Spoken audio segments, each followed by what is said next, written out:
কুরুক্ষেত্রের যুদ্ধ শেষ হয়েছে, পাণ্ডবরা জয়লাভ করেছে, কিন্তু জয়ের আনন্দ নেই। বহু প্রিয়জন হত হয়েছে। কৌরব পক্ষে তো হয়েছেন, পাণ্ডব পক্ষে হয়েছেন। উপরন্তু অশ্বত্থামার নিষ্ঠুরতায় শেষ মুহূর্তে যুদ্ধ বিজয় হয়ে যাওয়ার পরেও দ্রৌপদীর পঞ্চপুত্র নিহত হয়েছেন। পাণ্ডবরা জয়লাভ করেছেন, কিন্তু তাদেরকে নির্বংশ করার ইচ্ছা, নির্বংশ করার কুবাসনাতে অশ্বত্থামা এই ঘোরতর নিষ্ঠুর কাজটি করেছিলেন। যারা প্রয়াত তাদের শ্রাদ্ধ শান্তি করা হয়েছে, শ্রীকৃষ্ণ উপস্থিত ছিলেন সেই সব শ্রাদ্ধ শান্তি ক্রিয়াতে। এবার শ্রীকৃষ্ণ বিদায় নিয়েছেন সকলের কাছ থেকে, তিনি দ্বারকায় ফিরে যাবেন বলে তিনি রথে উঠতে যাচ্ছেন। এমন সময় উত্তরা অভিমন্যু তো হত হয়েছেন, অভিমন্যুর বিধবা স্ত্রী উত্তরা কাতর হয়ে ছুটে আসছে শ্রীকৃষ্ণের কাছে। একমাত্র আপনিই রক্ষা করতে পারেন। তিনি জানেন তার শ্বশুর মহাশয়রা ভারতবর্ষের শ্রেষ্ঠ বীর, কিন্তু তিনি জানেন যে বিপদে তারা পড়েছেন এবং পড়েছিলেন, ভগবান ছাড়া কেউ তা থেকে রক্ষা করতে পারে না। ভগবানই তাকে রক্ষা করতে পারবেন, কারণ অশ্বত্থামা ব্রহ্মাস্ত্র ছুঁড়েছেন, যার লক্ষ্য হচ্ছে পঞ্চপাণ্ডব এবং তার সঙ্গে সঙ্গে উত্তরার গর্ভে যে পুত্র রয়েছে, যে ভবিষ্যৎ মানে পাণ্ডব বংশের যিনি উত্তরসূরি হবেন, একমাত্র বংশধর, তাকেও শেষ করে দেওয়ার জন্য অশ্বত্থামার ব্রহ্মাস্ত্র ছুটে আসছে। পঞ্চপাণ্ডব চেষ্টা করলেন অস্ত্র ধারণ করে সেই ব্রহ্মাস্ত্রকে। শ্রীকৃষ্ণ বললেন, অস্ত্র সংবরণ করো, এই ব্রহ্মাস্ত্রের বিরুদ্ধে কোনো অস্ত্র নেই। তিনি অভয় দিয়ে দাঁড়ালেন।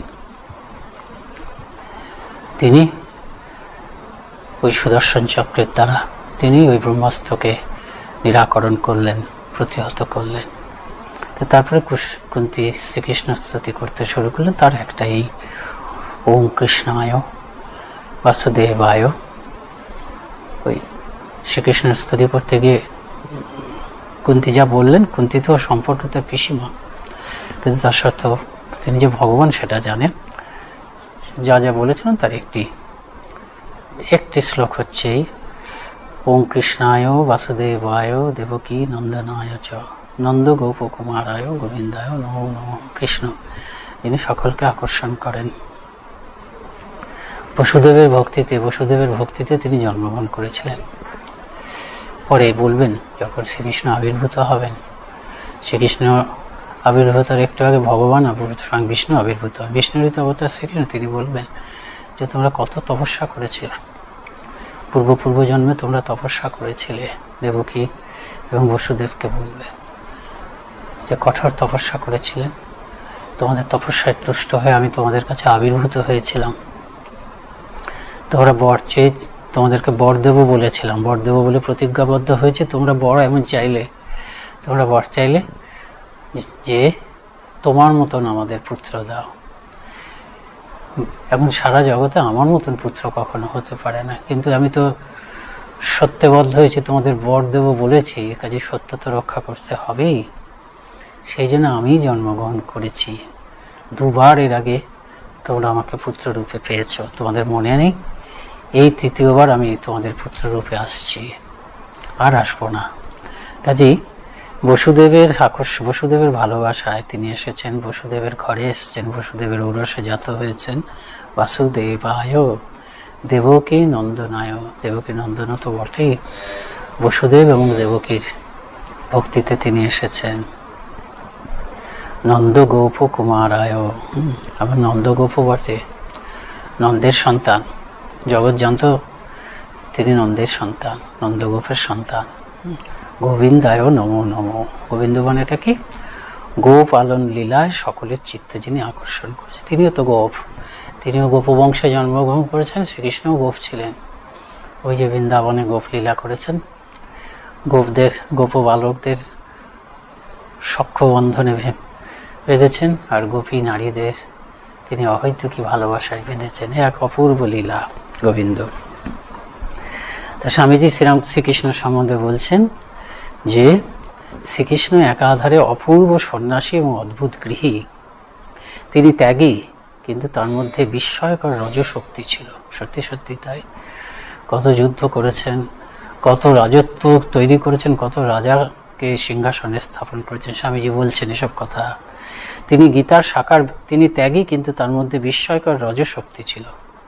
শ্রীকৃষ্ণের সম্বন্ধে বলা হয় যে prophet of love and action, এটা বলা হয় তার সম্বন্ধে। কি কর্মকাণ্ড তার, কি কত কর্ম তিনি করেছেন। কাজে সর্বত্যাগে কিন্তু তিনি বিস্ময়কর কর্মী। তিনি গীতার সাকার বিগ্রহ ছিলেন। গীতাতে তিনি যেসব কথাগুলো বলেছেন তার সাকার বিগ্রহ। ভক্তির পরাকাষ্ঠা, জ্ঞানের পরাকাষ্ঠা, ধ্যানের পরাকাষ্ঠা, কর্মযোগের পরাকাষ্ঠা, অনাসক্তির পরাকাষ্ঠা। শ্রীরামকৃষ্ণের আগে তিনি 4 যোগের সমন্বয় করেছেন, এটা স্বামীজি বলেছেন। গীতাতে আমরা দেখি যে কোনোটা যোগ, অধ্যায়গুলোর নাম এরকম আছে, জ্ঞান যোগ, কর্মযোগ, জ্ঞান বিজ্ঞান যোগ ইত্যাদি ইত্যাদি আছে, ভক্তি যোগ। কিন্তু কোনো যোগটা একেবারে নিশ্ছিদ্র এয়ারটাইট কম্পার্টমেন্ট আমরা যেমন বলি সেরকমভাবে বিভক্ত নয়। একটা যোগ আরেকটা যোগের সঙ্গে ওভারল্যাপ করছে। সেখানে যে কর্মযোগ আছে সেটা ভক্তি ছাড়া হবে না, ভক্তি মিশ্রিত কর্মযোগ। ওর জ্ঞানপথের কর্মযোগের কথাও আছে। জ্ঞান আছে সেখানে ভক্তির কথা আছে, ভক্তি আছে সেখানে জ্ঞানের কথা আছে।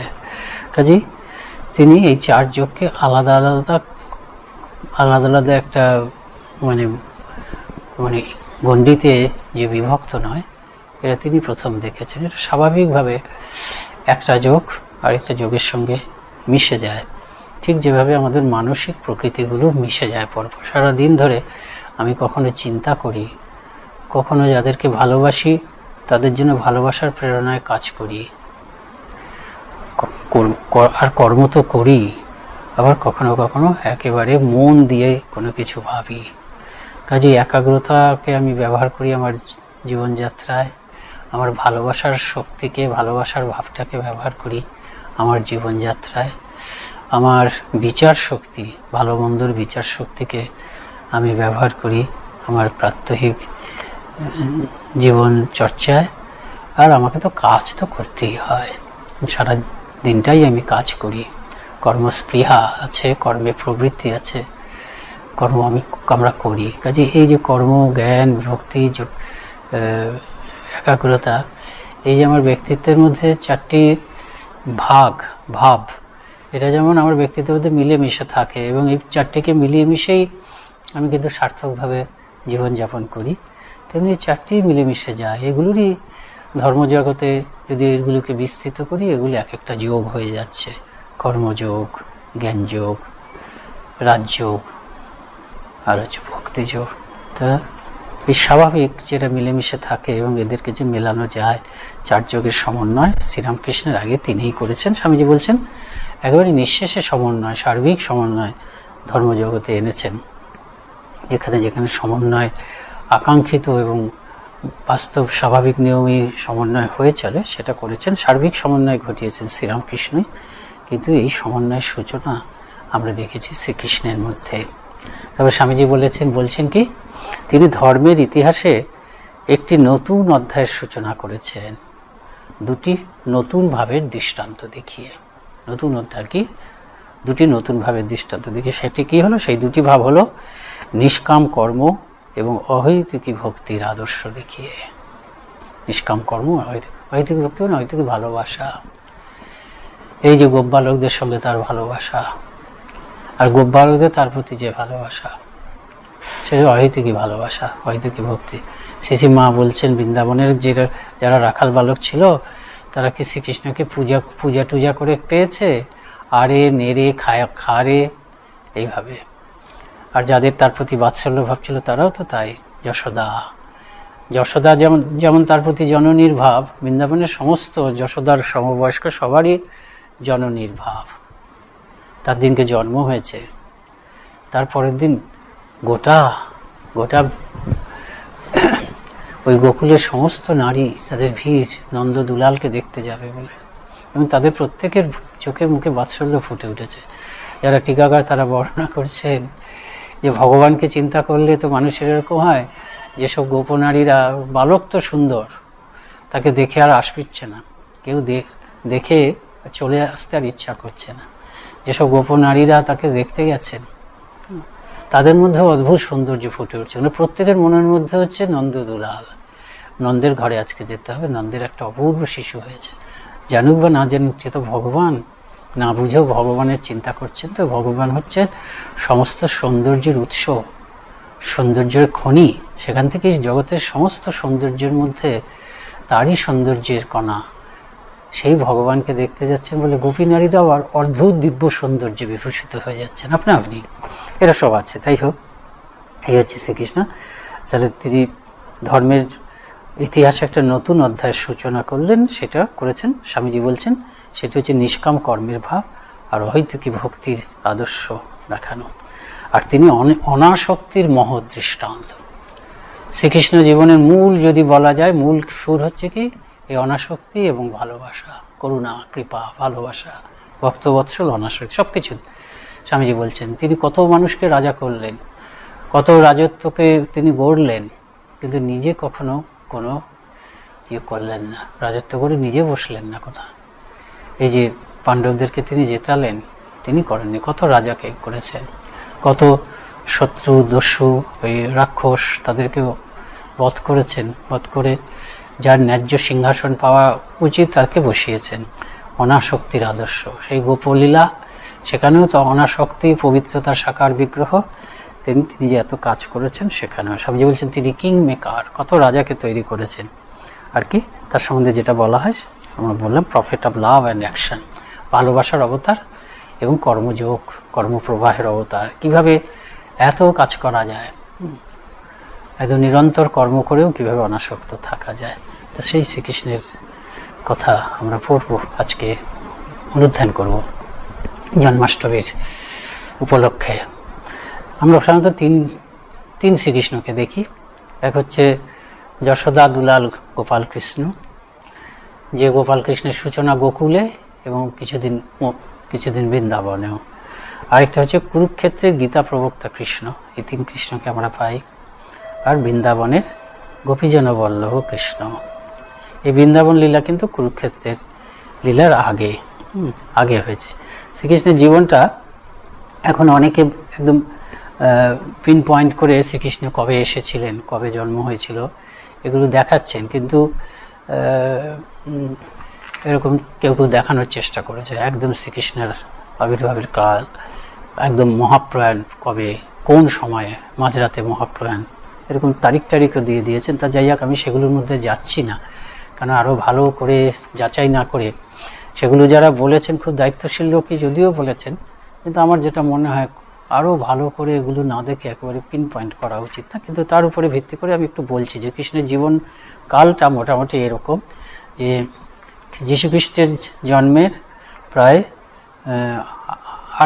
যীশুখ্রিস্টের জন্মের প্রায় 3200 বছর আগে তিনি জন্মগ্রহণ করেছেন। একটা মতে বলছেন যে 3228 বিসি, 3228 বিসি তিনি জন্মগ্রহণ করেছেন।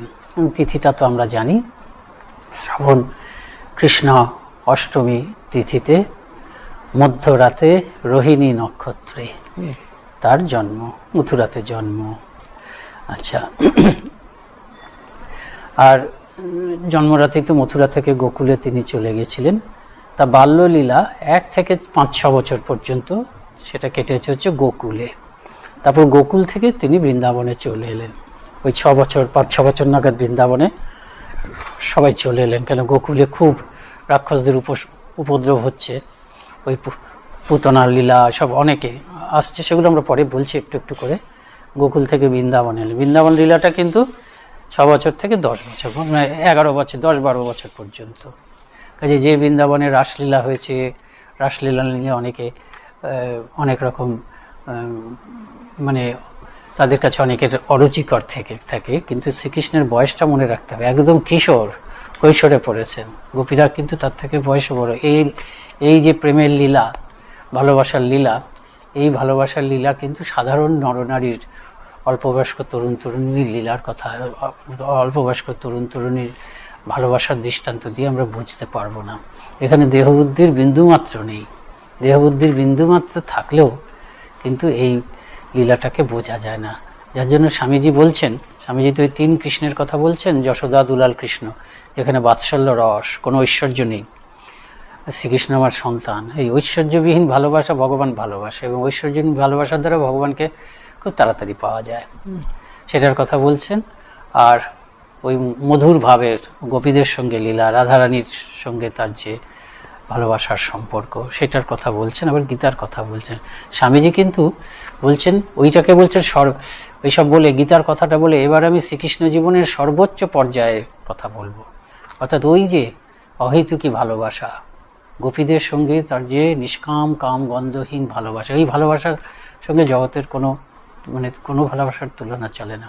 স্বামীজি বলছেন, গীতাতে ধাপে ধাপে সেই পরম লক্ষ্যে পৌঁছানোর কথা বলা হয়েছে, কিন্তু এই যে গোপীদের সঙ্গে যে বৃন্দাবন লীলা, সেখানে কিন্তু একেবারে চূড়ান্ত, একদম চরম লক্ষ্যে পৌঁছে গেছে ভগবান ভক্তের কাছে, ভক্ত ভগবানের কাছে, যে সব গেছে, নাম যশ, এমনকি নিজের শরীর, নিজের আনন্দ, সেটাও গেছে। কৃষ্ণ সুখেই সুখ, এই হচ্ছে গোপীদের ভাব, আমার কিছু যায় আসে না।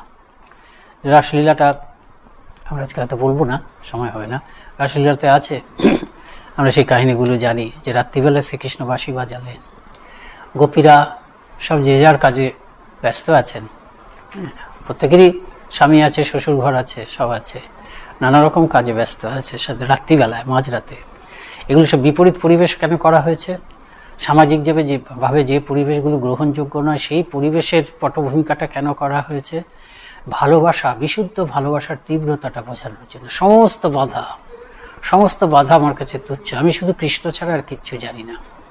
এবং তারা যে কৃষ্ণকে ভালোবাসছে, কৃষ্ণকে ভগবান নয় সেটা ভেবে ভালোবাসছেন না। নখলু গোপিকানন্দন বলছেন, যে তুমি শুধু গোপিকানন্দন নয়, এই নিখিল যে জীব জগৎ আছে তাদের আত্মস্বরূপ ভগবৎ বোধ আছে, একদম পুরো টনটনে ভগবৎ, তিনিই ভগবান। কিন্তু ভালোবাসাটা একেবারে জাগতিক পর্যায়ে সর্বস্ব সমর্পণ করা।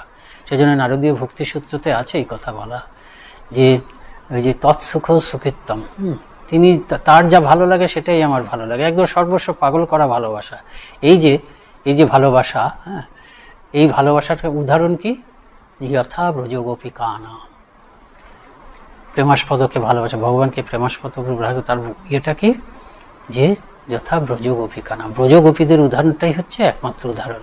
তারপরে বলছেন, সেখানে কিন্তু মাহাত্ম্য জ্ঞানটা কিন্তু যায়নি, শ্রীকৃষ্ণ যে ভগবান সেই বোধটা কিন্তু আছে।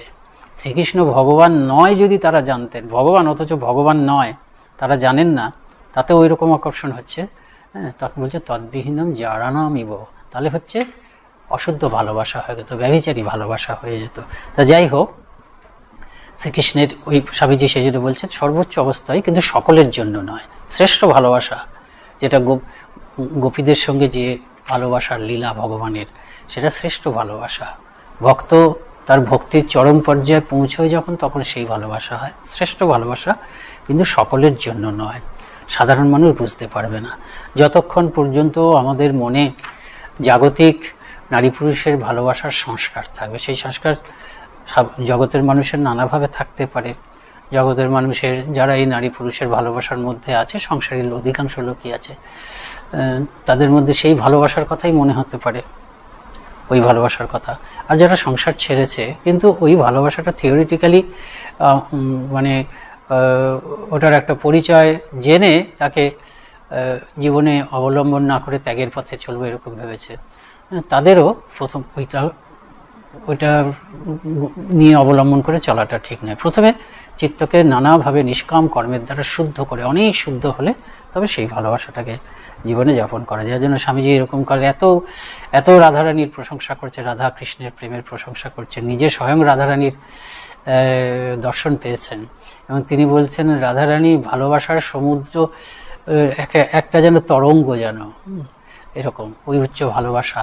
কিন্তু স্বামীজি বিদেশে শ্রীকৃষ্ণের এই রাধাকৃষ্ণের প্রেম সম্বন্ধে, এই যে রাধাকৃষ্ণের যে ভালোবাসা, এই দিব্য ভালোবাসা সম্বন্ধে একবার বক্তৃতা করেছিলেন। পরে ফিরে এসে বলছেন যে আমার এই বক্তৃতা শুনে একজন পরমা সুন্দরী নারী, অল্পবয়স্কা, প্রচুর তার সম্পত্তি আছে, তিনি বুঝলেন যে পৃথিবীতে যদি কাউকে ভালোবাসতে হয় তাহলে শ্রীকৃষ্ণকেই ভালোবাসবো। সর্বস্ব ত্যাগ করে একটা নির্জন দ্বীপে গিয়ে সারা জীবন তিনি শ্রীকৃষ্ণের জন্য কাটাবেন বলে চলে গেলেন। এইরকম স্বামীজি বলতেন, কিন্তু সর্বসাধারণের জন্য বারণ করতেন। তা যাই হোক, তা শ্রীকৃষ্ণের জীবনের ইয়েটা হচ্ছে যে 10-12 বছর পর্যন্ত তিনি বৃন্দাবনে থাকলেন। তার সমস্ত রাসলীলা বা ওই যে কালীয় দমন লীলা, গোবর্ধন লীলা কিন্তু ওইটুকু বয়সের মধ্যে হয়ে গেছে বৃন্দাবনে। এরপরে তিনি ওই অক্রুর এলো, ওই মথুরাতে গেলে কংসের পাপের পাড়া ভর্তি হয়েছে, সেখানে গিয়ে কংস বধ করলেন 10-11 বছর বয়সে। তারপরে এই কংস বধের পরে তিনি পড়াশোনা করতে গেলেন, তিনি এবং বলরাম। কোথায় গেলেন? সন্দীপনী মুনির আশ্রমে গিয়ে পড়াশোনা করলেন, অনেক পড়াশোনা করলেন, বেদ, বেদান্ত, বেদাঙ্গ, এরকম 60 রকমের যে বিদ্যা, কলা, সাহিত্য, এগুলো তিনি তারা পড়াশোনা করলেন। হ্যাঁ, সেটা হলো কত, 10 থেকে 28 বছর বয়স পর্যন্ত পড়াশোনা করলেন। পড়াশোনা করতে করতে দ্বারকা নগরী নির্মাণ করলেন এবং মথুরার থেকে, কংস বধ হয়ে গেছে, মথুরার থেকে তার রাজত্ব তিনি নিয়ে এলেন হচ্ছে দ্বারকাতে নিয়ে এলেন। এরপরে কিন্তু ওই 29 থেকে তিনি বেঁচেছিলেন 125 বছর। তো এই 29 থেকে 125 বছর বয়স হচ্ছে কুরুক্ষেত্র পর্ব। কুরুক্ষেত্রের যুদ্ধ হলো, তারপর কুরুক্ষেত্র যুদ্ধ যেমন হয় অভিমন্যুর মৃত্যু হলো, পরীক্ষিতকে তিনি রক্ষা করলেন। তারপরে গান্ধারীর অভিশাপ ছিল তো যে তুমি তো থামাতে পারতে, আমার 100 পুত্র মরে গেল, তুমি তো বন্ধ করতে পারতে। গান্ধারী অভিশাপ দিয়ে, গান্ধারী তো মহাভারতের বিবেক হচ্ছে যেন গান্ধারী, যে গান্ধারীর অভিশাপ মাথায় পেতে নিলেন এবং তিনি বললেন আমি জানতাম এটা হবে, এটাই ভবিতব্য, আপনার ভবিষ্যৎ, আপনার অভিশাপটা সেটা নিমিত্ত মাত্র হলো, যদু বংশ ধ্বংস হলো। তারপরে তিনি ওই সোমনাথের কাছে, দ্বারকার কাছে একটা, ওটা হচ্ছে কি যেন, কি পাটন বলে, প্রভাস পাটন, সেইখানে তিনি চলে এলেন, তপস্যা করলেন, ধ্যান করছিলেন। তার ওই পাটা দেখে একজন ব্যাধ ভাবলো এটা হচ্ছে কোনো হরিণের পা, সেটাকে বিষ তিল লাগালেন, সেটাতেই শ্রীকৃষ্ণের দেহত্যাগ হলো। এবং ওখানে গেলে আপনারা মন্দির দেখবেন, সেই গাছটি নাকি আছে, এখন একটা গাছ দেখায়, গাছটাকে নিয়েই মন্দিরটা করেছে। এবং সেই ব্যাধটি একদম ক্ষমা চেয়ে, ওই প্রভাসে গেলে দেখবেন ক্ষমা চেয়ে বসে আছে, সে খুবই অনুতপ্ত। তো শোনা যায় শ্রীকৃষ্ণের দেহ সমুদ্রে বিসর্জন করা হয়েছিল, ওই ব্যাধ বা অন্য ব্যাধ সে নাকি ওইটিকে অনুসরণ করতে করতে এসেছিল, সেই শ্রীকৃষ্ণের সেই শরীরের অংশই নাকি পুরীর জগন্নাথ দেবের দেহের মধ্যে আছে। তা যাই হোক, মোটামুটি এই শ্রীকৃষ্ণের জীবৎকালটা হচ্ছেই আমরা শ্রীকৃষ্ণের জন্মকথা পড়ব এবং ভাগবত অনুসরণ করেই আমরা এটি পড়ব। শ্রীকৃষ্ণের দেহত্যাগ বলে এরা 3102 BC, মানে যীশুখ্রিস্ট জন্মের 3102, এটা অ্যাপ্রক্সিমেট হবে, কতটা ঠিক সেটা ভালো করে বিচার করতে হয়, কিন্তু একমতে এটা ইদানিং 2014 সালে একটা কনভেনশন হয়েছিল ওই প্রবাসী, সেই কনভেনশনের নাকি ওরা নানা গবেষণা করে এই তারিখগুলো পেয়েছিলেন এবং শ্রীকৃষ্ণের দেহত্যাগের সঙ্গে সঙ্গেই কলিযুগের সূচনা হয়েছে। তা ভাগবত অবলম্বন করে বলবো আমরা। তা ভাগবতের কাহিনীটা তো জানেন, রাজা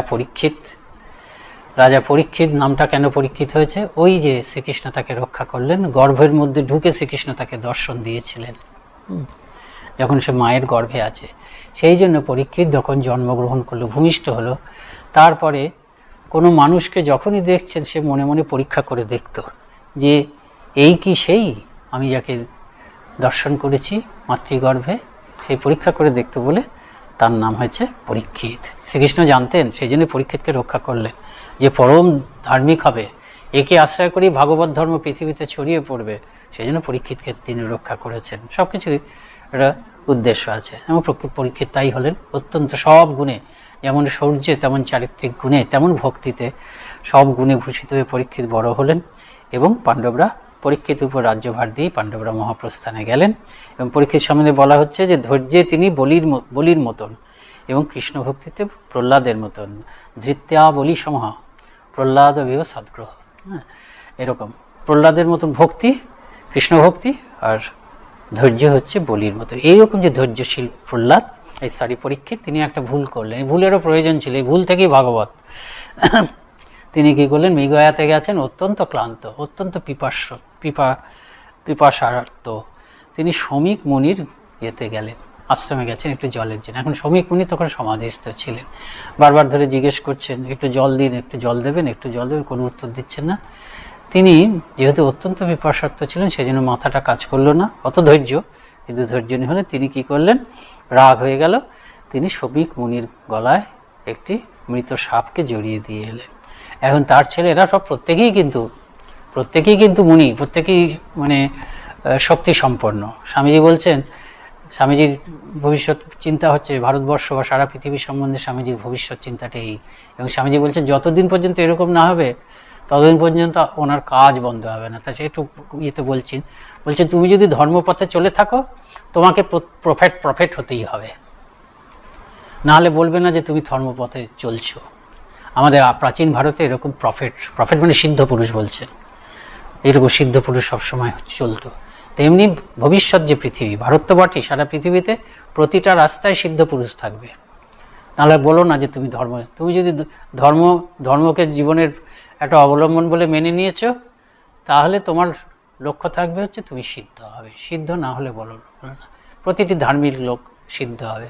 রামকৃষ্ণ মঠ মিশন থেকে হাজার হাজার লোক দীক্ষা নিচ্ছেন, প্রত্যেককে প্রতিজ্ঞা করতে হবে যে আমরা সিদ্ধ হব। আমরা রামকৃষ্ণ মিশনের প্রত্যেকটি সাধু আমরা সিদ্ধ হব, এটা ভবিষ্যৎ। তা সেই সময় তাই ছিল। হ্যাঁ, তা পরীক্ষিত বাবার নাম হচ্ছে শমিক মুনি, তার গলায় দিয়ে এলেন, কিন্তু পুত্র বুঝতে পারলেন যে বাবার এই অপমান কে করেছে। ফিরে এসে যখন দেখলেন, সঙ্গে সঙ্গে অভিশাপ দিলেন যে 7 দিনের মধ্যে তক্ষক সাপের দংশনে মৃত্যু হবে। কিন্তু কীরকম শমিক মুনিকে এমন, যেই তার সমাধি ভাঙল, তিনি পুত্রকে খুব বললেন, কি করলি, পরীক্ষিতের মতন রাজা, প্রজাপালক, ধর্মকে মেনে চলছেন, ধর্মপালক, তাকে তুই এই অভিশাপ দিলি। কিন্তু ব্রহ্ম সাপ এত শক্তিশালী, সেই সাপ কিন্তু আর ফিরবে না। তাহলে কি করা যায়, অন্তত তাকে খবর দিই। এই মৃত্যুর জন্য প্রস্তুত হওয়ার শিক্ষা, এটা একটা অদ্ভুত শিক্ষা। এই শিক্ষা শুধু আমাদেরই দেয়। হ্যাঁ, মৃত্যুর জন্য আমাদের আছে। ভগবানের নাম করতে করতে মৃত্যুকে মরণ রে তুহুম শ্যাম শ্যামান, রবীন্দ্রনাথ বলছেন, আমাদের চিরকালই আমরা মরণকে শ্যাম শ্যামান বলেই এগিয়েছি। তা সেই মৃত্যুর জন্য প্রস্তুত হতে পারেন। শমিক মুনি কি করলেন, রাজা পরীক্ষিতকে খবর দিলেন। রাজা পরীক্ষিত ফিরছেন, ঝোঁকের মাথায় করেছেন, তিনি তো অতি সৎ লোক, তিনি খুব অনুতপ্ত, এরকম একটা হীন কাজ করে ফেললাম, এটা করা আমার একদম উচিত হয়নি। কাজেই রাজ্যে পৌঁছানোর পরেই তিনি যখন আবার ওই শমিক মুনির দূত এসে বললেন যে আপনার ওপরে এই অভিশাপ পড়েছে, তিনি খুব খুশি হলেন। এইভাবে ঠিক আমার পাপের ঠিক প্রায়শ্চিত্ত হচ্ছে। যাই হোক, নিশ্চয়ই আমি এই রাজ সম্পদের মধ্যে আসক্ত হয়েছিলাম, ভগবান দেখিয়ে দিলেন যে অনেক হয়েছে, এবার তুমি এগুলোকে ছাড়ো। তিনি পুত্র জন্মেজয়কে রাজত্ব বুঝিয়ে দিয়ে তিনি গঙ্গার তীরে চলে গেলেন প্রায় প্রবসনে, দেহত্যাগ করবেন। ভগবানের গোবিন্দের কথা চিন্তা করতে, তিনি তো ভক্ত, গোবিন্দের কথা চিন্তা করতে করতে তিনি দেহত্যাগ করবেন। এবং পিপাসা পেয়েছিল তো, সেজন্য ঠিক করলেন এই 7টি দিন আর ওই জল খাবেন না, জলের জন্যই তো এই অন্যায় কাজটা করেছি, এই বললেন। আর পরীক্ষিত তিনি রাজ্য ত্যাগ করে দেহত্যাগ করার জন্য প্রায় দেহত্যাগ করবে বলে গঙ্গা তীরে চলে গেছেন। এই শুনে সব সাধু ঋষি মুনি ঋষি যারা ছিল সবাই এসছেন, যত সৎ লোক এসেছেন, রাজ্যের প্রজা সবাই এসেছেন। পরীক্ষিত তাদেরকে বলছে আমাকে ভগবানের নাম শোনান, কৃষ্ণের নাম শোনান। তারা শোনাচ্ছেন হয়তো। এই সময় বলছে যে এই সময় পরীক্ষিতের ভাগ্যাকাশে একদম যেন সূর্য উদয় হলো, কি যার দেখা পাওয়া যায় না কখনো, সেই পরমহংস শ্রেষ্ঠ সুখদেব, কেউ যার দেখা পায় না। কোথায় তিনি আছেন, জঙ্গলে থাকেন, পাহাড়ে থাকেন হয়তো। তিনি হঠাৎ এদিক ওদিক ঘুরতে ঘুরতে তিনি এসে হাজির হলেন। এবং তার পরনে কোনো ইয়ে নেই, গৃহীত লিঙ্গও নেই, আবার ত্যাগীর চিহ্নও নেই। পরমহংস তো, তিনি সব কিছুর ঊর্ধ্বে। তাকে পাগল ভেবে পাগলরা যাচ্ছে, আর পরীক্ষিতের বয়স হচ্ছে, এই সুখদেবের বয়স হচ্ছে 15-16 বছর বয়স। অপূর্ব রূপ, তাকে দেখে মনে হচ্ছে দ্বিতীয় কৃষ্ণ। ভাগবতে বর্ণনা, দ্বিতীয় কৃষ্ণ, কৃষ্ণের যে রূপের কথা শোনা হয়েছে পরীক্ষিতের, এই সুখদেবের সেই রূপ। তিনি এলেন, সে হাজির হলেন। পরীক্ষিত তো খুব খুশি। তাকে তিনি বললেন যে আপনি আমাকে শ্রীকৃষ্ণের কথা বলুন। তখন পরীক্ষিত সুখদেব খুব খুশি হলেন। সুখদেব বললেন যে বাসুদেবের কথা তুমি শুনতে চাচ্ছ, এই কথা তো অত্যন্ত ভালো, সবাইকে পবিত্র করে। বাসুদেব কথা প্রশ্ন পুরুষা স্ত্রীন পুনাতিহি। বাসুদেবের কথা যদি হয়, শ্রীকৃষ্ণের কথা যদি হয়, তিনজনকে সেটা পবিত্র করে। কে? বক্তারম, যে বলছে তাকে, আর প্রচ্ছকম, যে খুব আগ্রহ নিয়ে প্রশ্ন করছে। প্রশ্ন করতে হয় তো, আমাদের ধর্মে কিন্তু প্রশ্নের একটা বিরাট সম্মানজনক ভূমিকা আছে। আমরা অনেকে ধর্মকে নিন্দা করে। আমাদের হিন্দু ধর্মে প্রশ্নের যেমন বিশ্বাসের কথা আছে, কিন্তু প্রশ্ন করে যে না, পরিপ্রশ্নের সেবা গীতার কথা। কাজেই প্রকৃতই প্রশ্নকর্তা, যার মনে ভগবান লাভ করব বলে আকুতি জেগেছে, সেই আকুতির থেকে ভগবানের সম্বন্ধে জেনুইন আগ্রহ বা কৌতূহল হয়েছে, সেই জেনুইন আগ্রহ ও কৌতূহল থেকে যে প্রশ্ন, সেই প্রশ্নের খুব সম্মান। সেই জন্য বলছেন এ হচ্ছে সবাইকে, তিনজনকে পুনাতি, পুরুষা স্ত্রীন পুনাতি, তিন ধরনের পুরুষকে এরা এই বাসুদেবের কথা প্রসঙ্গ এটা হয়, পবিত্র করে।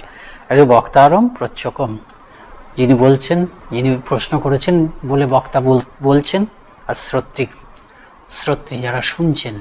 বক্তা এবং প্রশ্নকর্তা তো আলোচনা করছে, কিন্তু আমরাও শুনছি। এই যে আমরা যে শুনছি, আমাদেরও কল্যাণ হচ্ছে। তিনজনকে পূর্ণ করে, তিনজনকে পবিত্র করে। কিভাবে করে? তৎপাদ সলিলম যথা। তৎ মানে হচ্ছে বিষ্ণু পাদপদ্ম থেকে যে সলিল বেরিয়েছে, অর্থাৎ গঙ্গা যেমন ত্রিভুবন পবিত্র করে, তেমনি ভগবানের কথা তিন গোষ্ঠীর মানুষকেই পবিত্র করে। তিন গোষ্ঠীর মানুষই থাকে, হয় তিন গোষ্ঠী নয় দুই গোষ্ঠী থাকে, যে একজন বলছেন, একজন শুনছেন।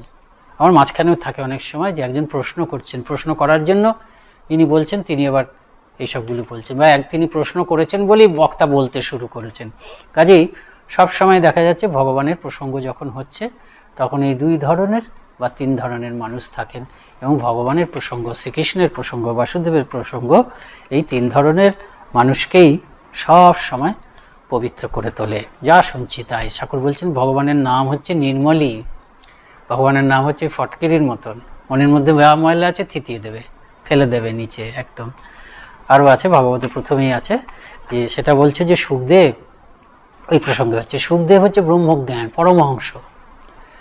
তিনি আত্মারাম মুনি, আত্মারামশ্চ মুনয় নিগ্রন্থা অপি উরুক্রমে। তিনি আত্মারাম, যা আনন্দ তিনি নিজের আত্মার থেকেই পাচ্ছেন, আত্মস্বরূপ থেকেই পাচ্ছেন। কিন্তু এইরকম আত্মস্বরূপে আত্মারামশ্চ মুনয়া নির্গ্রন্থা অপি উরুক্রমে কুর্বন্তিং অহৈতিকিং ভক্তিম ইত্তম ভূতম গুণ হরি। তাহলে সুখদেব তা সত্ত্বেও কেন শ্রীকৃষ্ণের কথা বলতে এত আনন্দ পাচ্ছেন? সেটার উত্তরটা হচ্ছে এটা হচ্ছে শ্রীকৃষ্ণেরই মহিমা, শ্রীকৃষ্ণের এমন আকর্ষণীয় শক্তি। বলছেন আত্মারামশ্চ মুনয় নির্গ্রন্থা অপি উরুক্রমে। তাদের নির্গ্রন্থা, তাদের কোনো বন্ধন নেই, তারা সবসময় নিজের মধ্যে আত্মারাম হয়ে রয়েছে, নিজের ভেতরেই তারা আনন্দ পাচ্ছেন। কিন্তু তা সত্ত্বেও তারা কি হচ্ছে, অহৈতুকী ভক্তি না করে পারেন না শ্রীকৃষ্ণকে। কোনো কারণ নেই, তাদের এই শ্রীকৃষ্ণকে ভক্তি করার কোনো প্রয়োজন নেই আধ্যাত্মিক দিক থেকে, কারণ সব তারা পেয়ে গেছেন। কিন্তু ইত্তমভূতম গুণ হরি, শ্রীকৃষ্ণের এমন আকর্ষণ যে তারা শ্রীকৃষ্ণের প্রতি অহেতুক ভালোবাসা পোষণ না করে পারেন। সেজন্য সুখদেব সমাহিত হয়ে কৃষ্ণ কথা বলতে শুরু করলেন। একের পর এক বলে যাচ্ছেন। কি বললেন? যে পৃথিবী একটি গাভীর রূপ ধরে ব্রহ্মার কাছে গেলেন। ব্রহ্মা তখন ব্রহ্মাকে গিয়ে বললেন আমাদের বড় দুঃখ, অসুরদের অত্যাচার আমি আর পারছি না, আপনি একটা বিহিত করুন। ব্রহ্মা তখন কি করলেন? অন্যান্য দেবতাদের নিয়ে তিনি বিষ্ণুর কাছে গেলেন। ভগবান বিষ্ণু তখন ক্ষীরদ সাগরে শয়ান। বিষ্ণুর কাছে এই ব্রহ্মা এবং দেবদেবীরা গেলেন, অন্য দেবতারা গেলেন। ব্রহ্মা কী করলেন, বিষ্ণু স্তব করতে লাগলেন। স্তব করতে করতে ব্রহ্মাও সমাধিস্থ হয়ে পড়লেন। সেই সমাধিতে তিনি বিষ্ণুর বাণী শুনতে পেলেন। বিষ্ণুর বাণী, বিষ্ণু কি বলছেন সেটা আবার তিনি অন্য দেবতাদের বললেন। বিষ্ণু বলছেন যে পৃথিবীর দুঃখের কথা আমার কানে পৌঁছেছে এবং আমিও ঠিক করে ফেলেছি যে সপার্ষদ, হ্যাঁ, আমি বসুদেবের ঘরে আসব, এটা ঠিক করে ফেলেছেন। কাজেই শুভ সংবাদ এটা দিলেন যে ভগবান দেখেছেন, ভগবান বসুদেবের ঘরে আসবেন, বসুদেবের পুত্র হয়ে আসবেন এবং তিনি অসুরদের নিধন করবেন। তারপরে আমরা আসল জায়গায় চলে যাচ্ছি, যে দেখা যাচ্ছে মথুরা নগরীতে উগ্রসেনের কন্যা দেবকীর সঙ্গে বসুদেবের বিবাহ হয়ে গেছে।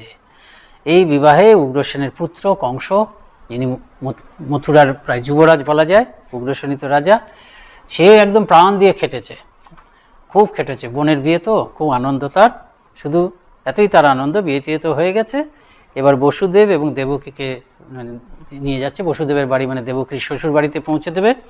এই ঘোড়ার গাড়ি বা রথ, যাই হোক, সেই রথ অন্য লোক চালাতে পারতো, কিন্তু সেই উৎসাহে কংস নিজেই উৎসাহে সেই ঘোড়ার গাড়ি এই রথে দিয়ে চালাচ্ছে। তা চালাচ্ছিল তো ভালোই ব্যাপারটা হচ্ছিল। এমন সময় কি হলো, তমগুণী মানুষের এটাই হচ্ছে লক্ষণ, যে এমন সময় কি হলো, আকাশবাণী হলো। আকাশবাণী কি হলো, আকাশবাণী বলল, মানে দেববাণী হলো, দৈববাণী হলো, বললো যে তোর মতন এমন বোকা কে আছে, এই দেবকী তোর বোনের তো রথ তুই গাড়ি তুই নিয়ে যাচ্ছিস, ওই বোনের গর্ভে যে অষ্টম সন্তান হবে সে তোকে মারবে, হ্যাঁ, মেরে ফেলবে। তা কি হলো, সেটা হলো যে অশ্বাস্তাম অষ্টম গর্ভ হন্তা ইয়াং বহসে অবুধ। এ মূর্খ, তুই এর গাড়িটা নিয়ে যাচ্ছিস, মানে রথটা নিয়ে যাচ্ছিস খুব আনন্দ করে, কিন্তু ওর গর্ভেই যে অষ্টম সন্তান তোকে মারবে। সঙ্গে সঙ্গে সমস্ত বোনের প্রতি এত ভালোবাসা টালোবাসা, এই হচ্ছে তামসিক স্বভাবপন্ন লোকের। যেই শুনলেন যে মারবে, তখন একদম একদম এক্সট্রিম স্বভাব, সঙ্গে সঙ্গে তাদের তো রাজা বা রাজপুত্র তো টলল তো থাকে, সঙ্গে সঙ্গে বোনকে মারতে যাচ্ছে, সহোদর মারতে যাচ্ছে। আর বসুদেব শান্ত স্বভাব, ভগবত ভক্তি পরায়ণ, তিনি জিনিসটাকে আটকানোর চেষ্টা করছেন। খুব নম্রভাবে বললেন যে তুমি এত বড় বীর, এরা কি তোমাকে মানায়? তুমি নারীকে হত্যা করবে একজন, সেই নারী আবার তোমার বোন, এই বলে একটু আটকে দিলেন ফার্স্টে। সবসময় যে খারাপ জিনিস আছে বলে না যে অশুভস্য কালহরণম, শুভস্য শীঘ্রম অশুভস্য কালহরণম, একটু ডিলে করে দেওয়া, যদি সময় টময় পরিবেশ পাল্টা হয়তো অশুভটা হলোই না।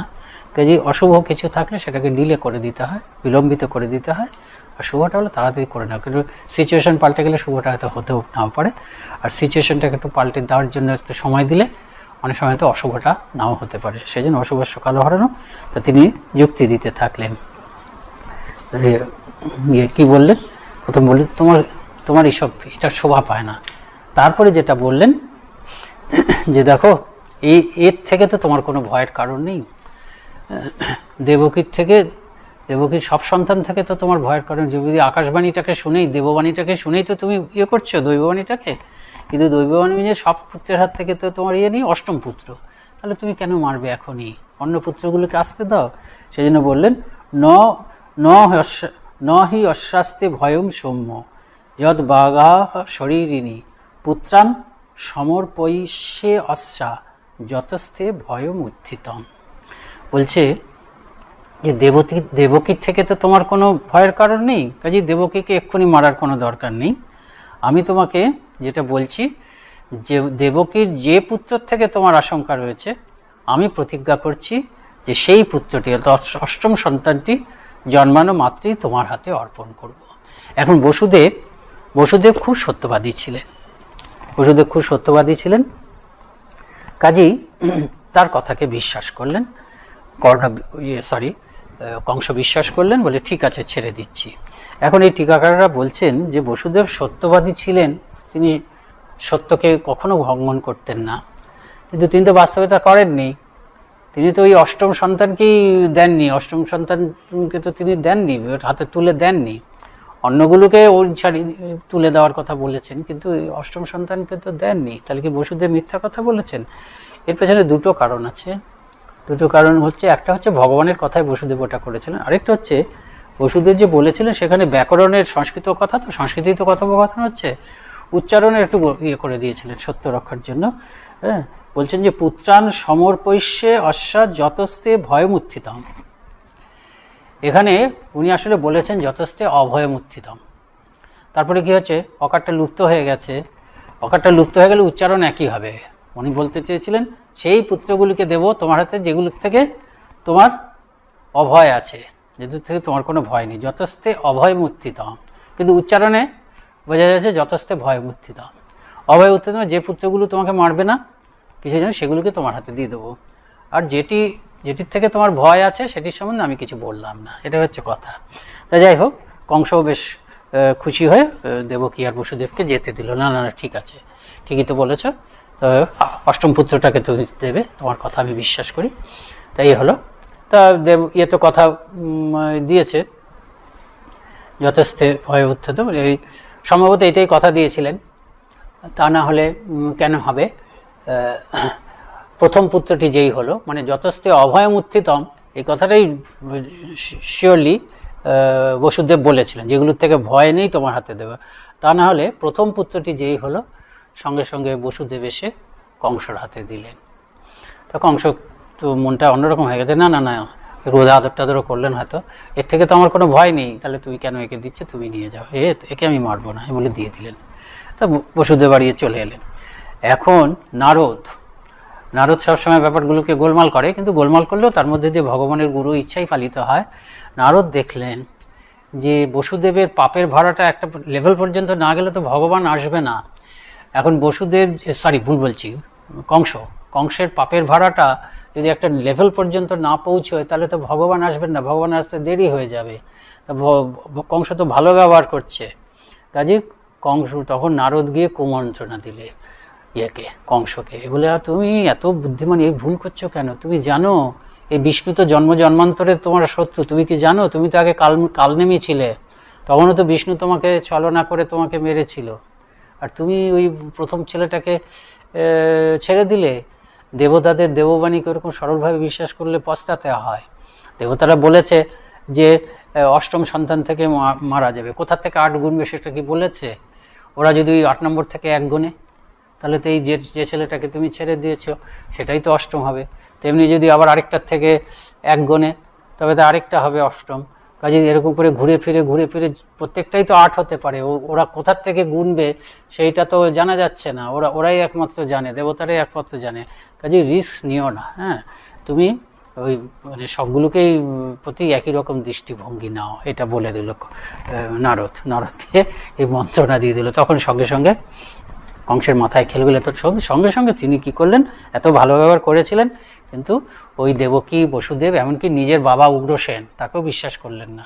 কি করবে কে জানে, তাকেও জেলে ঢুকিয়ে দিলেন এবং নিজেই রাজা হয়ে রাজত্ব করতে থাকেন। রাজত্ব মানে হচ্ছে অত্যাচার প্রচুর করতে লাগলেন, এবং তার কিছু মন্ত্রণাদাতা জুটলো, তাদেরকে নিয়ে তিনি চলছেন, এবং তারা সবই হচ্ছে ওইসব অসুর, বকাসুর, অঘাসুর, চানুর, প্রলম্ব, তৃণাবর্ত, পুতনা, এরা হচ্ছে তার পরামর্শদাতা হলো। এইরকম গভীর দুঃখে এদের জীবন চলতে থাকলো। এক একটা করে সন্তান হচ্ছে, কারাগারে বন্দি করে রাখা হয়েছে, আর ওই যারা আর কি প্রহরীরা চারপাশে আছে, তারা সব সময় কান খাড়া, গর্ভবতী হচ্ছেন দেবকী, ওরা বুঝতে পারছে যে ক্রমশ সন্তান প্রসবের সময় আসছে, আরও বেশি অ্যালার্ট থাকছে। যেই নবজাত সন্তান তো জন্মানোর পরেই যেই কেঁদে ওঠে, সঙ্গে সঙ্গে কংসকে খবর দেওয়া হয়, আর কংস দেবকী কাঁদেন, তার হাত থেকে সেই পুত্রগুলোকে ছিনিয়ে নেন আর দেয়ালে পাথরে ছুঁড়ে মেরে দেন। তাই এই করতে করতে এবার সপ্তম সন্তানের তার গর্ভে এসছে, দেবকীর গর্ভে এসছে। তো ভাগবতে বলছে হর্ষ এবং বিষাদ দুটির উদ্দীপনা করে দেবকী সপ্তমবারের মতন গর্ভবতী হলে। হর্ষ বিষাদ মানে আবার তো এই সন্তানটিও মরে যাবে, আর হর্ষ কেন, ভগবানের আশার আর বেশি দেরি নেই। তা এই যখন সপ্তম সন্তান যখন দেবকীর গর্ভে এসেছে, গর্ভধারণ করেছেন, তখন ভগবান যোগমায়াকে আদেশ দিলেন, কি দিলেন? পরবর্তী কাজের জন্য তুমি ব্রজে যাও, সেখানে নন্দগৃহে বসুদেবের এক পত্নী রোহিণী কংসের ভয়ে লুকিয়ে আছে। বসুদেব আর নন্দ বন্ধু ছিলেন। তা বসুদেবের আরেকটি স্ত্রী রোহিণী, সে কংসের ভয়ে ওই গোকুলে নন্দগৃহেই আছে, যশোদার সঙ্গে, মানে যশোদার সখী হিসাবে ওই নন্দ তার বন্ধু পত্নীকে রেখেছেন নিরাপদে।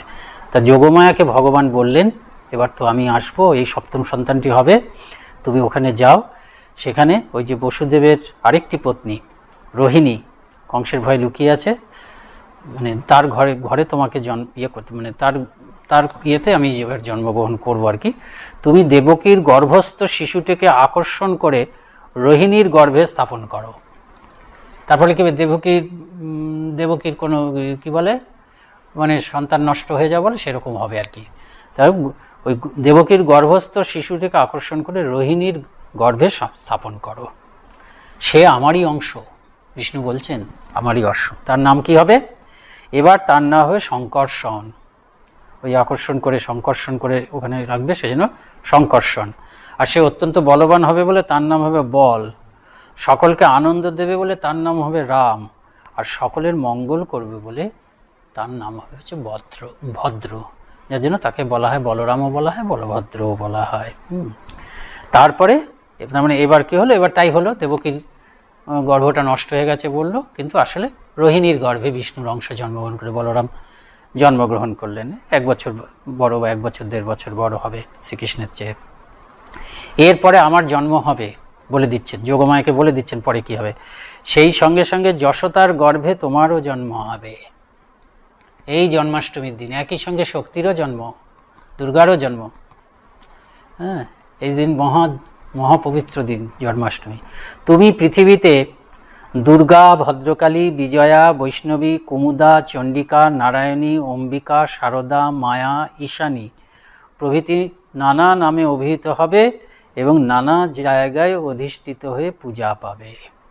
মা দুর্গারও এই আবির্ভাব তিথি, এটি শক্তিরও আবির্ভাব। একই সঙ্গে ভগবান আসছেন, শক্তি আসছেন। দেখবেন গীতাতে আছে, যেমন পরে পরে আমি ওই যে ইত্থম যদা যদা বাধা দানবত্ব ভবিষ্যসী, সেখানে দেখবেন এই কথা আছে, এই নন্দ বংশে যশোদা গর্ভে আমি জন্মগ্রহণ করবো, অমুকে ইত্যাদি ইত্যাদি আছে। তারপরে শ্রীকৃষ্ণের আগমনের সময় হয়ে এসছে। শ্রীকৃষ্ণের জন্মের আগে দেবকীর অপূর্ব রূপ, এবং কংস কিন্তু দেবকীকে দেখে বুঝতে পারছে যে দেবকী তো এতবার গর্ভবতী হলো, কিন্তু এরকম তো হয়নি, এইবার আমার প্রাণহন্তা শ্রীহরি এর গর্ভে এসেছে। কারণ এর আগে তো কখনো দেবকীর এরকম অঙ্গকান্তি দেখিনি। এইভাবে ভয়ে ভয়ে কংস সবসময়ই হরির কথা ভাবছে, শত্রুভাবে ভাবছে। বলছেন আস্তে প্রতীক্ষং স্তন জন্ম হরের বৈরানুবন্ধকৃত, যে হরির কথাই, হরির জন্মের প্রতীক্ষা করছে। দেবকী বসুদেবও প্রতীক্ষা করছে, কংসও প্রতীক্ষা করছে হরির জন্মের প্রতি। দুজনের প্রতীক্ষার মধ্যে তফাৎ। হচ্ছে ভক্তের প্রতীক্ষা কংস আর দেবকীর প্রতীক্ষা, আর এটা কি বৈরানুবন্ধকৃত, শত্রুভাবে চিন্তা। সবসময় এই শত্রুভাবে চিন্তা করে মনের মধ্যে ছাপ পড়ছে ভগবানের, তাতেও মুক্তি হয়ে যায়। কীরকম শত্রুভাবে চিন্তা করছেন? আসীন সংবিষম তিষ্ঠন ভুঞ্জান পর্যটন মহিম চিন্তয়ান হৃষিকেশম অপশ্যৎ তন্ময়ম জগৎ। কংসের জগৎটা তন্ময় হয়ে গেছে, তৎময় হয়ে গেছে, ভগবানময় হয়ে গেছে, হরিময় হয়ে গেছে কংসের জগতে, কিন্তু ভয়ে শত্রুভাবে উপাসনা। আসীন বসে, তারপরে দাঁড়িয়ে, হ্যাঁ, ভ্রমণ করে, সব সময় কি হচ্ছে, তিনি ওই হরির কথাই ভাবছেন, তার জগৎটা তন্ময় হয়ে গেছে। এই হতে হতে এবার শ্রীকৃষ্ণের আসার সময় হয়ে গেছে। তো প্রথমে দেবতারা সব এলেন, এসে ভগবানের স্তব করলেন। দেবকীর গর্ভের মধ্যেই আছেন তো, যেমন ঠাকুরের মা, ঠাকুর তার গর্ভে আছেন, শ্রীরামকৃষ্ণ তার গর্ভে আছে, তখন ঠাকুরের মা কি হচ্ছে, সব দেবদেবীরা আসছে, চারপাশ দিয়ে সব দেবদেবীরা আসছে। কেন? সর্বদেবদেবী স্বরূপ তো, অবতার সবসময় সর্বদেবদেবী স্বরূপ, সর্বদেবদেবীর স্বরূপকে গর্ভে ধারণ করেছেন। এবং শ্রীরামকৃষ্ণ, এই চন্দ্রামণি দেবী শ্রীরামকৃষ্ণের মায়েরও সমস্ত দেবতার প্রতি বাৎসল্য ভাব। ব্রহ্মা এসছেন ব্রহ্মার লাল মুখ, ও লালমুখ দেবতা, তোমার গরমে মুখটা খুব লাল হয়ে গেছে, ঘরেতে আমানি পান্তা ভাত আছে, একটু খাবে? বাৎসল্য ভাব। কেন তিনি তো সর্বদেবদেবী স্বরূপ, তার মা হচ্ছেন, গর্ভে রয়েছেন, কাজী বাৎসল্য ভাব সবার প্রতি। তিনি হেসে চলে গেলেন ব্রহ্মা। তা এখানেও ভগবান তো দেবকীর গর্ভে এসেছেন, সেজন্য দেবতারা সব এসেছেন, দেবতারা এসে স্তব করছেন। এরপরে আমরা দেখব এর দেবতারা চলে গেলেই ভগবান আসবেন, তখন আবার বসুদেব এবং দেবকী স্তব করবেন। কি স্তব করছেন? সত্যব্রতম সত্যপরম ত্রিসত্যম সত্যস্য যোনিম নিহিতঞ্চ সত্যে সত্যস্য সত্যমৃতম সত্যস্য সত্যমৃত সত্যনেত্রম সত্যাত্মকম ত্বং শরণং প্রভ। তুমি সত্যস্বরূপ, এটাই বলছেন। সত্যব্রতম কেন বলছেন? যে তুমি কথা দিয়েছিলে আসবে, আমরা তোমার কাছে গিয়ে ক্ষীরোৎসাহরে প্রার্থনা করেছিলাম পৃথিবীর এই দুর্দশা দেখে, এসো এসো এসো তুমি এসো, তুমি কথা দিয়েছিলে, কথা রেখেছো, সেই জন্য তুমি সত্যব্রত। সত্য পরম কেন? যে যারা সত্যকে ধরেই তোমাকে পায়, সত্য কথা কলির তপস্যা না, চিরকালের তপস্যা। যারা সত্যকে ধরে থাকে, কেবলমাত্র সত্যকে আশ্রয় করি তোমার চরণ, তোমাকে লাভ করা যায়, সেই জন্য সত্য পরম। আর ত্রিসত্য তুমি, ত্রিসত্যম সত্যস্য যোনিম নিহিতঞ্চ সত্যে, তুমি হচ্ছে সত্যের উৎস, তুমি সত্যের স্বরূপ, সমস্ত সত্যের মূল হচ্ছে তুমি। ত্রিসত্য কেন? তিন কালে তুমিই আছো, অতীত বর্তমান ভবিষ্যতে থাকে, চিরকাল থাকে, একমাত্র সত্য হচ্ছে তুমি, ভগবান তুমিই থাকে। এইভাবে তাদের স্তব করলেন। দেবকীকে মাতৃ সম্বোধন করে বললেন, আর ভয় পেও না মা, তিনি এসে গেছেন, আর কংসকে ভয় পেও না। দেবতারা দেবকীকে মা বলছেন, মাই তো বটে।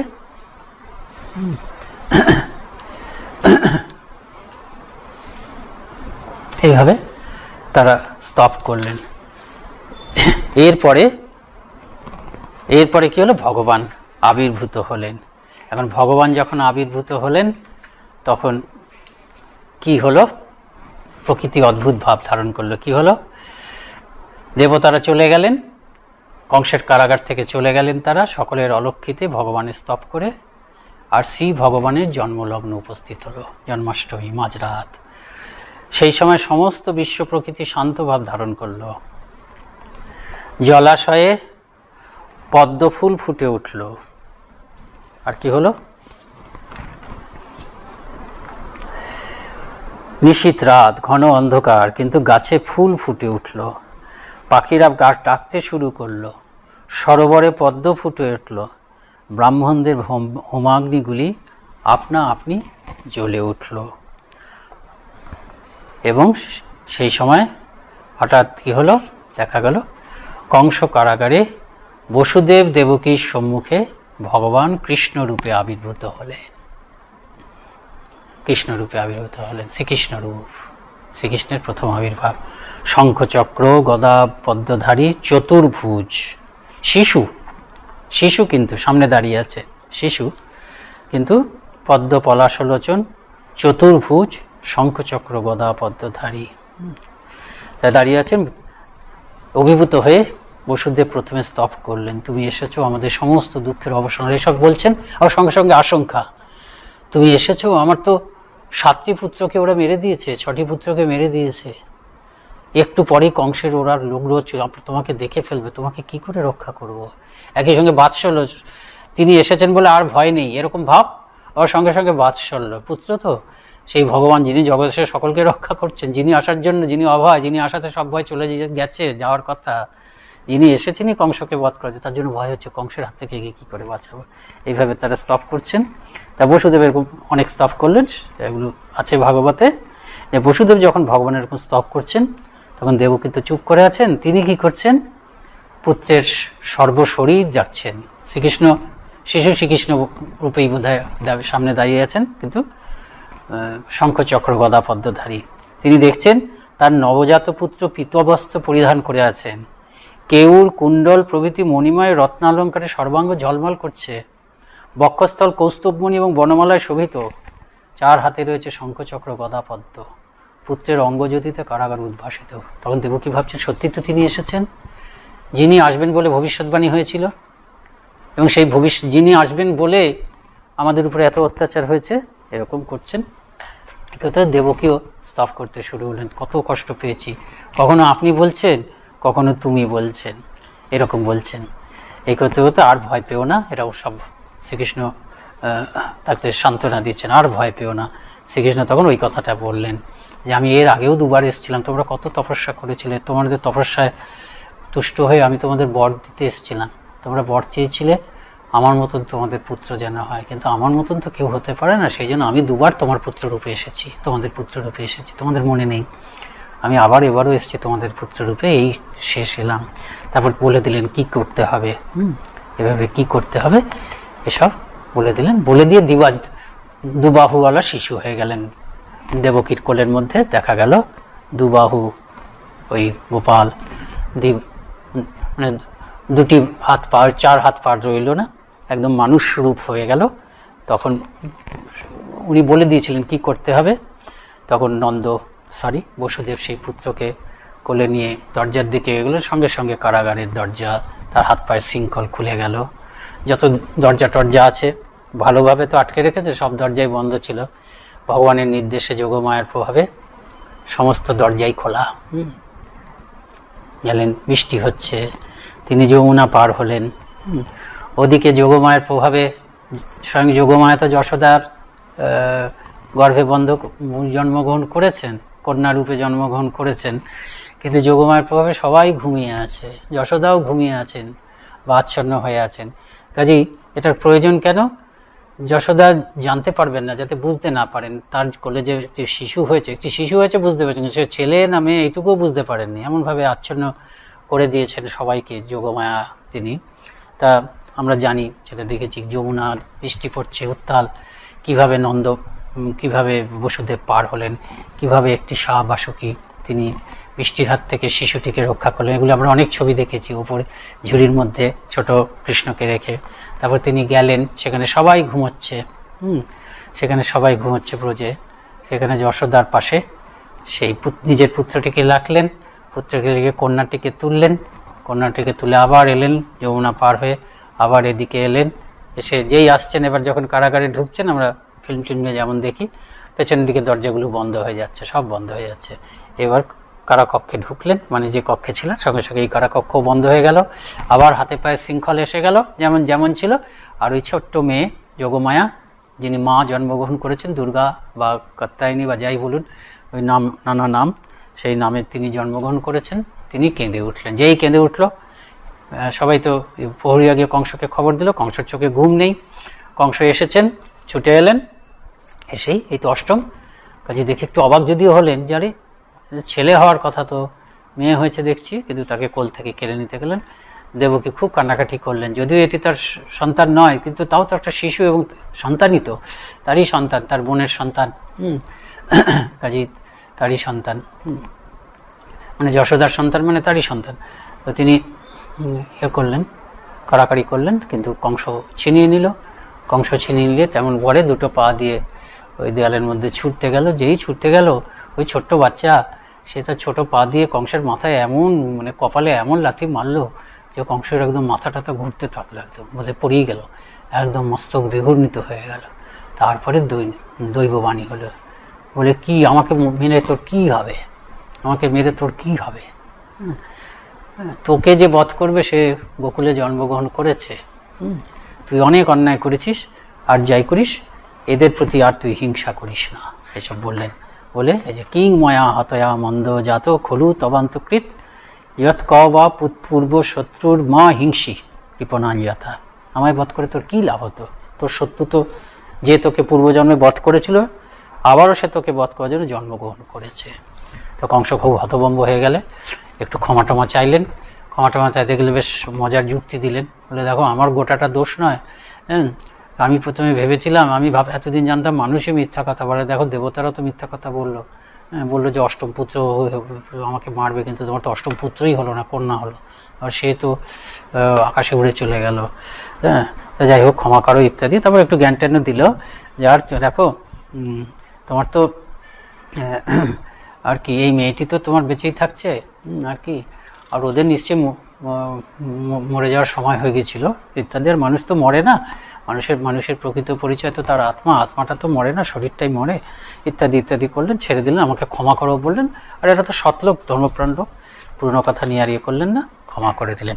এদিকে কংসের যারা মন্ত্রণাদাতা তারা এসে আবার মিলিত হলেন। কংসের খুব চিন্তা, কারণ বলছে যে জন্মগ্রহণ করেছেন।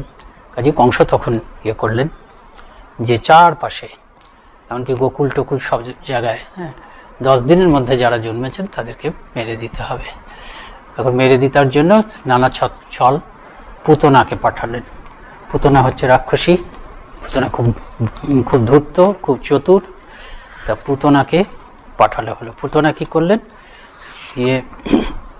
তিনি সুন্দরী স্নেহশীলা রমণীর বেশে তিনি ওই ব্রজে ঘুরতে লাগলেন, গোকুলে ঘুরতে লাগলেন, এবং ছোট বাচ্চাদেরকে তিনি আদর করতেন, খুব যেন ভালোবাসেন। তারপর কি করতেন যে তার স্তনে বিষ মেশানো ছিল, সেই বিষ মাখানো স্তন্যপান করে তাদেরকে মেরে দিতেন। দেখা গেলো এরকম হতে শুরু করেছে গোকুলে, যে ছোট ছোট বাচ্চারা মরে পড়ে আছে, কিছুই বুঝতে পারছিল না কেন মরে আছে। তাই দেখতে দেখতে কোন বাচ্চাটি এসে শ্রীকৃষ্ণের কাছে এসছে, গোপালের কাছে এসেছে। এসে তখন ওই যশোদার কাছে আছে, সবাই আদর টাদর করছে, অন্যরাও করছে।